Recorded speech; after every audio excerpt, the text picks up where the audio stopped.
उत्तर प्रदेश विधानसभा चुनाव के बाद तमाम पार्टियां विधान परिषद चुनाव की तैयारियों में भी जुट गई हैं। भाजपा में भी एमएलसी चुनाव को लेकर तैयारियां तेज हो गई हैं और इसी को लेकर लखनऊ में यूपी भाजपा कोर ग्रुप की अहम बैठक जारी है, जिसमें विधान परिषद चुनाव के लिए भाजपा उम्मीदवारों के नामों पर चर्चा हो रही है, क्योंकि 15 मार्च से एमएलसी चुनाव के लिए नामांकन की शुरुआत होने जा रही है। इसी बीच खबर यह है कि इस चुनाव में पार्टी जाने माने चेहरों की बजाय संगठन के लिए काम करते चले आ रहे अन्य कार्यकर्ताओं को मौका दे सकती है। इसके पहले यह भी चर्चा चल रही थी कि विधानसभा चुनाव में हार का सामना करने वाले मंत्रियों विधायकों को एमएलसी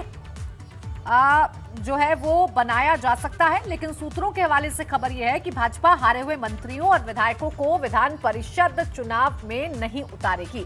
आपको बता दें कि चुनाव में भाजपा के 11 मंत्रियों की हार हुई है, जिसमें पूर्व डिप्टी सीएम केशव प्रसाद मौर्य भी हैं। इसके अलावा कई विधायकों को भी हार का मुंह देखना पड़ा है। हालांकि केशव प्रसाद मौर्य का विधान परिषद का कार्यकाल अभी खत्म नहीं हुआ है, ऐसे में पार्टी उन्हें दोबारा मौका जरूर दे सकती है।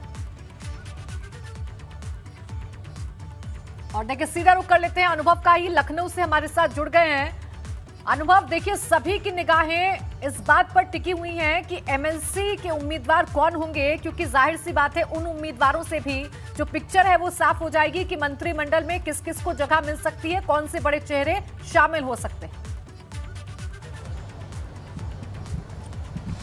देखिए, बिल्कुल उसी को लेकर एक बैठक ये चल रही है मुख्यमंत्री आवास पर। ये जो 35 अगर हम कहें जो स्थानीय निकाय के जो निर्वाचन हैं वहाँ पर ये जो चुनाव होने हैं, और देखिए कुछ लोग जो बैठक में शामिल थे और ये वो भी हो सकते हैं तमाम सारे, चूँकि यहाँ पर अगर आप देखिए कोर ग्रुप की बैठक थी जिसमें कि यूपी प्रभारी राधा मोहन सिंह हैं, महामंत्री संगठन सुनील बंसल भी मौजूद हैं, प्रदेश अध्यक्ष भी हैं, मुख्यमंत्री सीधे दिल्ली से आए तो यहीं इस बैठक में शामिल हुए। और अगर हम आपको तस्वीरें दिखाएं तो ज़रूर आप देखिए कुछ यहाँ पर हलचल ज़रूर नज़र आ रही है, यानी कुछ मूवमेंट हो रहा है मुख्यमंत्री आवास पर। तो बैठक तकरीबन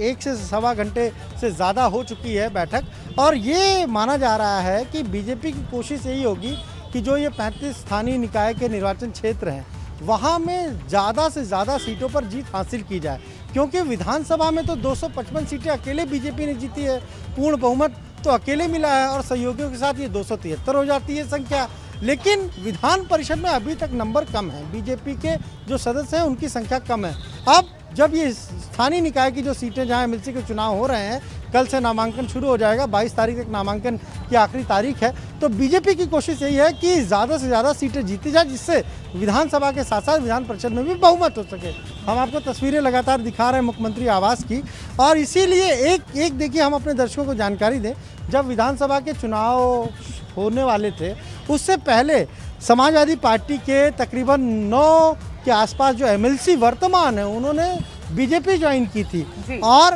अब ये माना जा रहा है कि उनमें से ज़्यादातर को ये जो स्थानीय निकाय का चुनाव होने जा रहा है एमएलसी का, उसमें बीजेपी उम्मीदवार बनाएगी।